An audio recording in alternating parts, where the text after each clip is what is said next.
and how we're going to get our equipment down there. And then we haven't even talked about our partner equipment. You know, they smash into a tree. You know what that's going to cost us? Cost us $250,000. Us. Balcony Sites runs into a tree because we didn't meet our ordinance. So there's a lot there's a lot of things to look into on this, and there's a lot of things that we've been ignoring over the years. Dover just said it. You know, we've been ignoring the fact that he goes out and puts a ribbon on a tree, and 5,000 people call up and say, "What's going on?" No doubt about it. So anyway, that's all I have to say. Mr. Paul, did you have any comments on this, please? Yeah, a couple of things, Chief. When was the ordinance for the 13.6 put into effect? That was adopted with the current fire code in 2015. Right, and we don't meet that. I have oaks bordering the streets also, and I remember they came to me a few years ago and said, hey, we need to move them to 10 feet. I guess there were 2 or 3 of them hanging over, so we moved them to 10 feet. And I can't see that 12 feet, 14 feet, I mean, at 12 feet it's going to be, 14 feet would be an issue. Most of if they're hanging low, most of them are dead branches anyway, or a lot of bad branches, in my opinion. The other question would be, I have Mr. Gregory, what does he suggest we do as an alternative, Mr. Mayor? I mean, It's more than Mr. Gregory. We've got to really Well, he look just at this. mentioned it. He just Oh, yes, talked he about did. it. You're right. It's we've got to look at this as a city and come together and have a plan. And it would start, of course, with, we already know what the height needs to be. Okay, we already know that.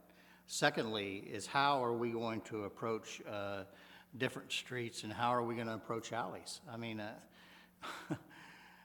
alleys is another thing, but just streets, I could see, I'm not gonna go as far as say hundreds, but I could see down in that Foxhall area and back over in the Roundup area, back up into, not so much the Lower Cone, but especially over here in the older part here. It's not just as easy as passing an amendment saying, all right, let's do it, and guess what, resident, you're in charge of it. It's not that easy. I know one thing, if they came to me and told me I had to have that twin oak in front of my house down in If I may, sir. however many days, that's $25,000, I already know. We're not asking people to remove their trees. We're just simply asking to trim them to a manageable Right, height but I mean, there's a that we can branch that pass goes under. over the Sure. street there that, you know, and I know there's some, George, over there by your house on Dogwood, there's some on Moss, all in that area, so.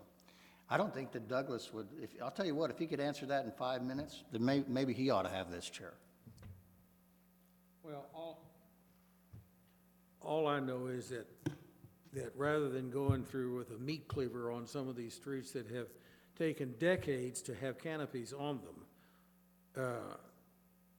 I think you might get an arborist out there, or I don't know what, but you have to have it so the truck can go down the middle perhaps, and it's probably a lot more palatable to have a higher canopy down the middle rather than just going down the street hacking everything down. Absolutely. That's up to 14 feet. This is not going to be on a lot of streets, but it's going to be on a good number.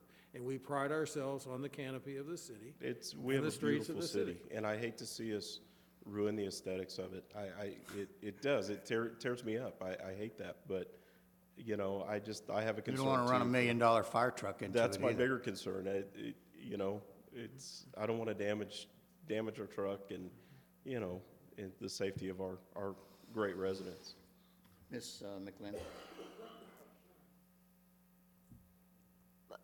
I don't really have anything else to say besides what everyone else has said. I believe we have to increase the height so that we can accommodate the modern fire equipment that's out there. I also know we have to be sensitive to our residents, and if we do have streets that are truly an issue, then I think that we can deal with those streets on a whole basis and try to maintain the canopies. But as a whole, we need to start somewhere, and starting somewhere is putting the canopy height at an acceptable standard for the new fire truck. And it's not that I mean, nobody is suggesting that it look like it does when CPS comes through and takes care of cutting trees. I mean, we obviously all appreciate that trees are a very important part of the city, but there are a lot of streets where people can trim them and you're not gonna notice. But the ones where it will be noticed, then we need to look at them. But that doesn't mean we need to stop and not take action tonight. Thank you, Ms. McGlynn. Ms. Scott, you've been waiting patiently. Yes, thank you. I've been waiting patiently. I live over in Prince, and so I understand what Mr. Gregory's saying about we have the beautiful canopies that completely cover our streets over in Prince, Carrollwood, Dogwood, Moss, Briarcliff. And I admit, when I purchased my home 15 years ago, that was part of the beautiful aesthetic of my street. And we were asked to trim up to 12 feet, I believe, a few years ago, which we did. It didn't interrupt the beautiful canopy that went over the top of the street. It was still there. Going up to 14 feet, I'm not sure how exactly if that will disrupt the canopy, if we'll no longer have that beautiful, complete canopy across the top of our street or not anymore. We'd have to go measure. But I know on Prince, whether or not we have that beautiful canopy from trimming the trees to protect the life and safety of our citizens for our new fire truck is almost a moot point because of the oak wilt situation that is currently happening right now on Prince and Dogwood. And I know it's heading quickly towards Carrollwood at 100 feet a year. We currently are treating for oak wilt. Our neighbors are all treating for oak wilt. We've already lost several trees to oak wilt to the treatment. They became toxic. We had to have them removed. They had a toxicity and an allergic reaction to the fungicide per se, and then we've had those trees removed.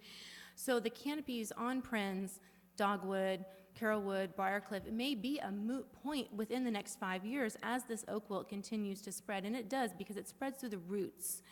You can treat the trees, and it still can spread. And I'm worried right now if we don't take action and we get into that February window where you have those beetles that are flying from tree to tree and they're spreading that oak wilt, and we delay action and we say in February and March, yes, now you have to cut your trees, but we're in that window where it's easier to spread that oak wilt faster, then we're losing the canopies even faster. So I see I do believe we need to take action, and if we're gonna be trimming trees, we need to do it in the safe time areas, and that is before the 1st of February. And like I said, those canopies, they may be a moot point